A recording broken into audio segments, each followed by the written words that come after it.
Pai, do Filho e do Espírito Santo. Amém.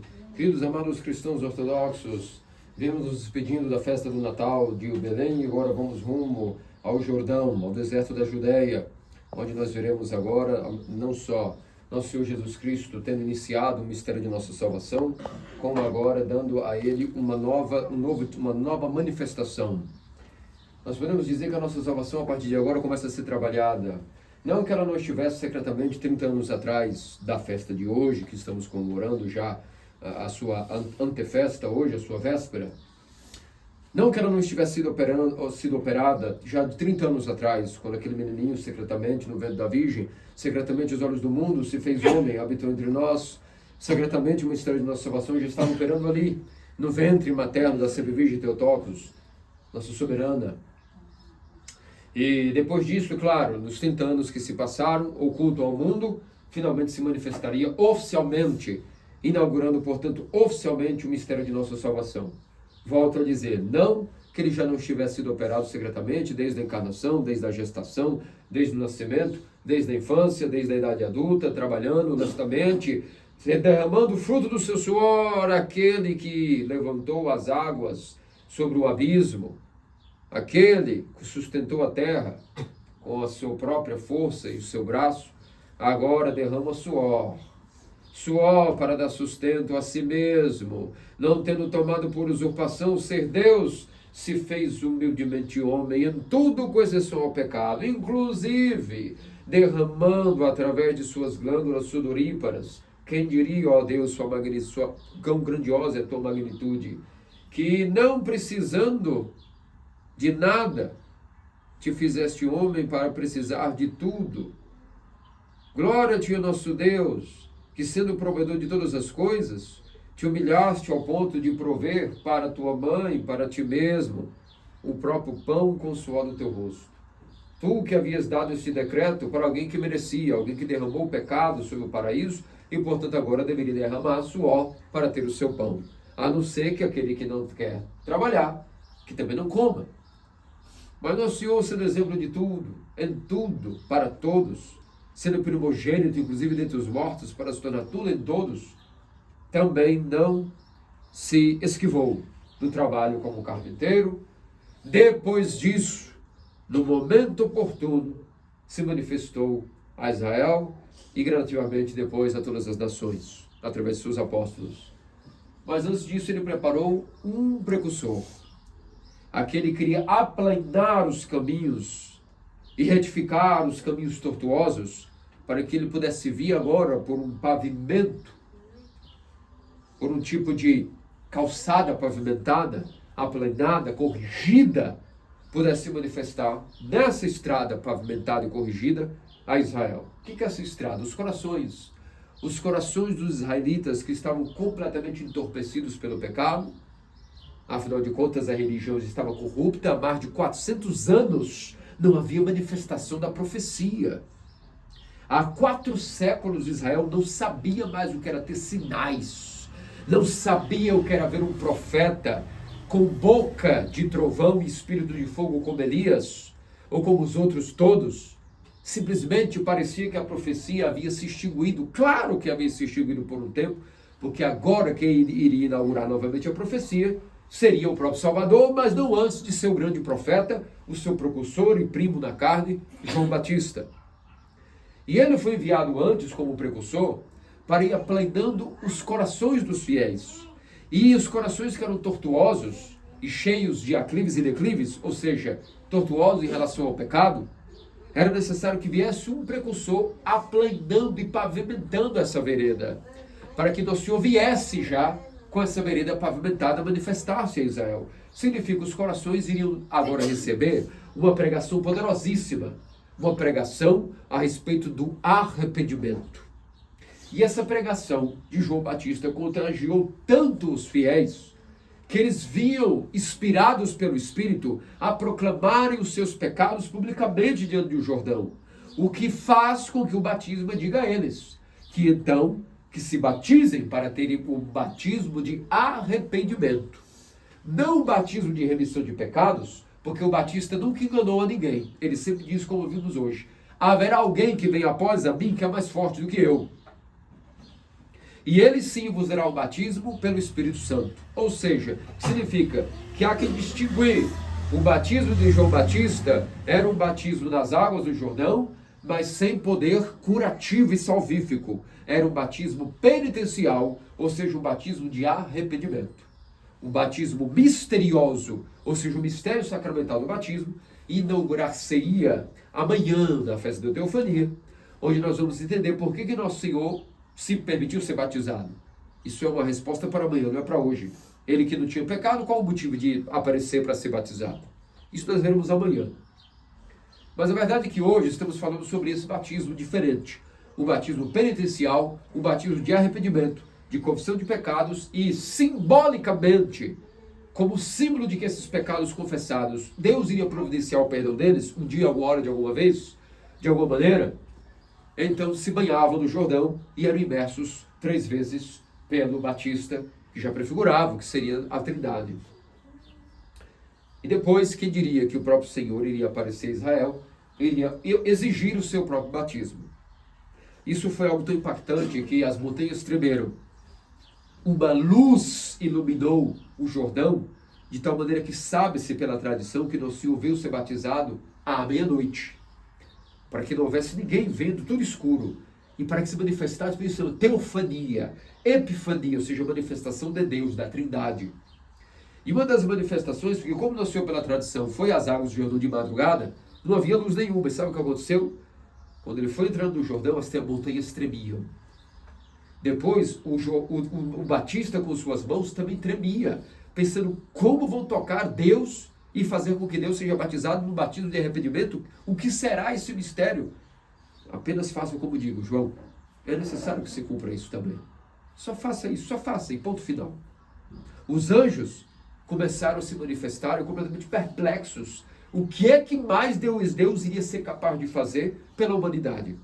Habitando o corpo, trabalhando, tendo derramado suor, se submetido à circuncisão, à apresentação do templo e agora até mesmo batismo.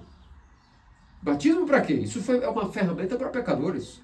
Os anjos estavam prontos para tomar alguma decisão se fosse necessário.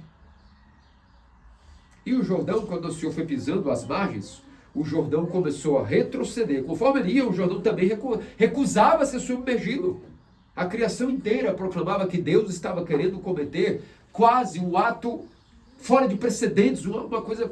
A criação estava como dando pane, como estava dando tilt, por assim dizer, sem imaginar como pode ser que Deus vai querer se submergir nas águas para ser batizado pela mão de um barro, ao fim de... O que é que Nosso Senhor desejou com isso? Até os anjos ficaram perplexos. E conforme Nosso Senhor andava, o Jordão retrocedia.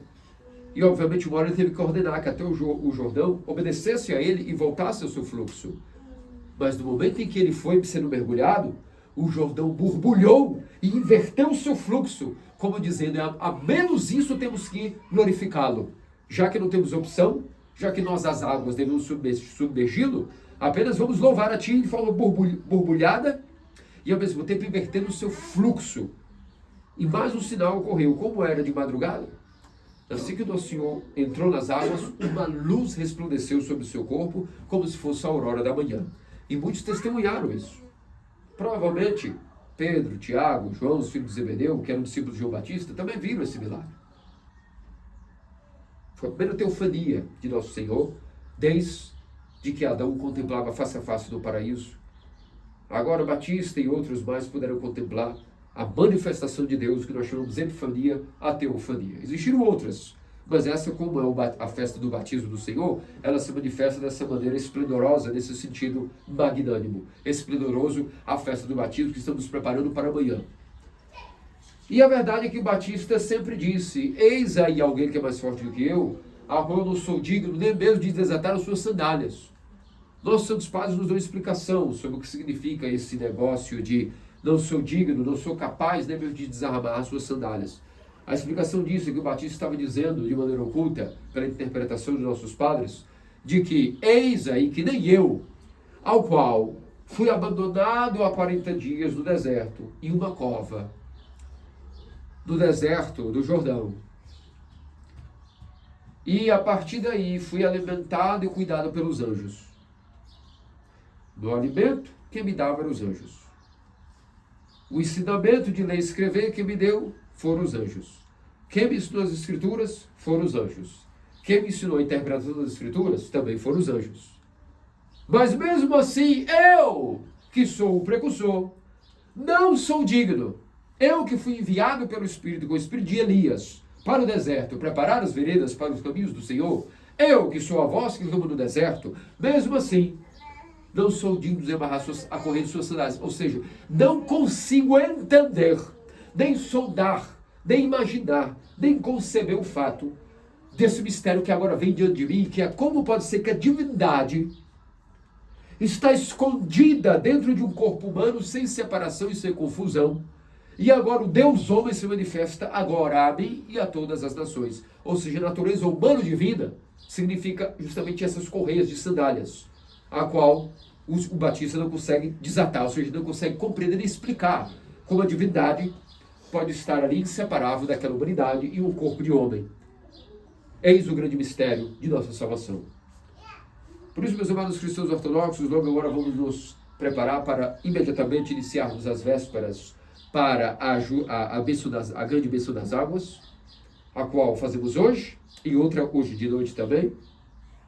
E vamos pedir com toda devoção que essa água do Jordão seja para nós um viático de cura do corpo e da alma, expulsão de nossos demônios, cura de nossos vícios e paixões, iluminação da mente, santificação de todo o ambiente, mas sobretudo que renove mais ainda a graça de nosso arrependimento que foi dado naquele dia para nós, essa graça do mistério do nosso batismo, a qual todos nós, de maneira muito emocionada, todos os anos comemoramos a festa da teofania, porque ela faz menção e nos lembra do nosso próprio batismo.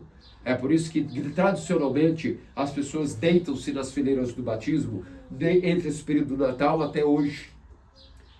Em épocas antigas, hoje, agora, a partir de hoje à tarde, a partir desse rito, fileiras e fileiras de pessoas estavam confessando seus pecados aos sacerdotes. E outros já iam mergulhando no banho, outros já iam recebendo-os nas vésperas, as pessoas ficavam todas inebriadas. É um dia glorioso para os que foram batizados. Todos nós que temos a graça do batismo, e aos catecúmenos um testemunho a mais de que, vamos, adiante, o que estou esperando para caírem na fila batismal? A morte, que vos pegue desprevenidos e vos leve ao Hades, ao Sheol? Todos nós estamos morrendo. Todos nós, todo dia, um segundo, estamos morrendo. Se nós vivemos mais uma tarde, é lucro, ou até sorte. Se vivemos mais um dia, se adormecemos e acordamos, é pura graça de Deus. Logo, não é nenhum negócio ficar nesse mundo com nossos pecados, os demônios se apoderando de nossas paixões, de nossas vontades, não sendo nascido do espírito, mas somente da carne e do prazer, o que faz com que a corrupção se apodere de nós. Se fomos desintegrados desse mundo, é como se a nossa existência não tivesse ocorrido, porque o Hades é um lugar que não há memória de ninguém, é um lugar de obscuridade, falta de luz. A igreja não pode rezar, porque quem não é batizado. E nosso Senhor também disse, quem crê e for batizado será salvo, quem não crê está condenado, ponto final. E uma maneira de crer, e dizer que crê, é correr para o batismo sem pestanejar. Aquele que não corre para o batismo é porque, de uma certa maneira, não crê na ressurreição dos mortos. Não crê que a participação da paixão na ressurreição de Cristo é efetivamente a participação da única vida que pode existir. Porque você sabe que houve um defeito na época de nossa confecção desse corpo atual, que nós damos tanto valor e não vale nada, é puro barro. Mas antes fosse barro com espírito e vida, e fluxo da divindade, como era no paraíso. Agora o corpo é só barro, animalesco, desprovido da fonte da vida. Então, podemos dizer que estamos num tipo de fase de entreposto entre o homem original e o homem deificado, que é uma coisa que não é nenhuma nem outra. Nós nem estamos no estado de Adão, como nem tampouco estamos no estado deificado. Somos talvez o que? Uma aberração? Assim os padres sírios nos chamam, uma aberração. Por quê? Porque estamos loucos de dizer que a nossa vontade pode estar livre, e não existe vontade livre. Onde existe razão, automaticamente existe intelecto. Onde existe intelecto, existe vontade livre, porque não tem como existir intelecto sem vontade livre. Entretanto, onde abundam as duas, isso é uma aberração, diz Santo Isaac o Sírio. Mas onde falta a segunda, que é contida por um freio, uma rédea, então automaticamente temos aí uma maravilha. Que significa, em poucas palavras, que nós temos o livre-arbítrio porque somos racionais, e Deus não faria nós como patetas, como robôs, Isso é coisa do demônio, produzir robôs, como nós já falamos recentemente, até mesmo sobre os temas do que está vindo nesse ano, no próximo ano, nos anos que eu devia, de maneira acelerada. Não robô eletrônico, isso é o de menos. Robô no sentido satânico, da besta que há de se manifestar em breve às nações. Sem alarmismos, mas isso estamos na iminência. Há um pé da manifestação da besta, e a besta, pelo sentido patrístico, é um robô.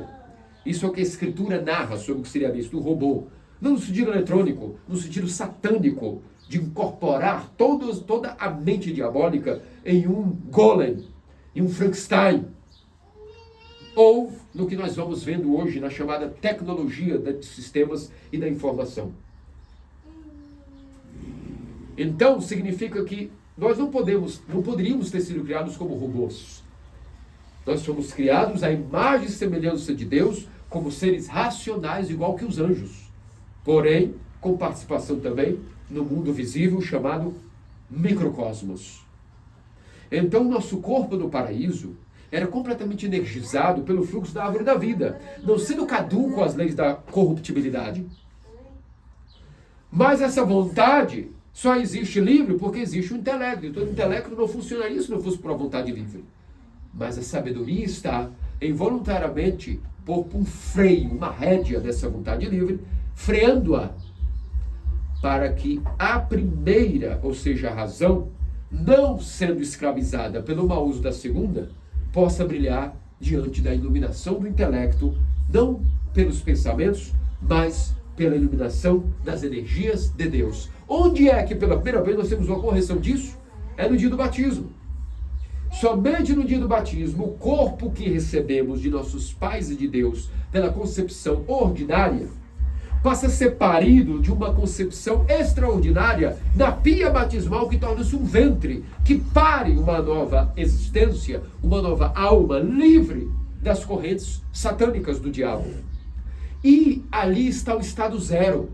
Ainda que nosso corpo não manifestará ainda as leis da corruptibilidade, porque ele precisa passar pela primeira morte dele, a alma já passou pela primeira morte ali e já ressuscitou.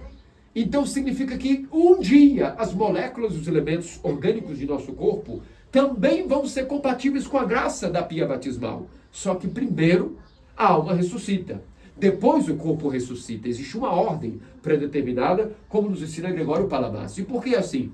Porque assim como foi a alma primeira que morreu e depois que o corpo foi expulso do paraíso, assim também primeiro a alma tem que ser ressuscitada no ventre que a pare, que é a pia batismal. Festa essa que nós comemoramos com toda a glória deste dia que há de vir amanhã. E o corpo depois, assim como o corpo morreu depois da alma, assim também o corpo ressuscitará depois que a alma já ressuscitou.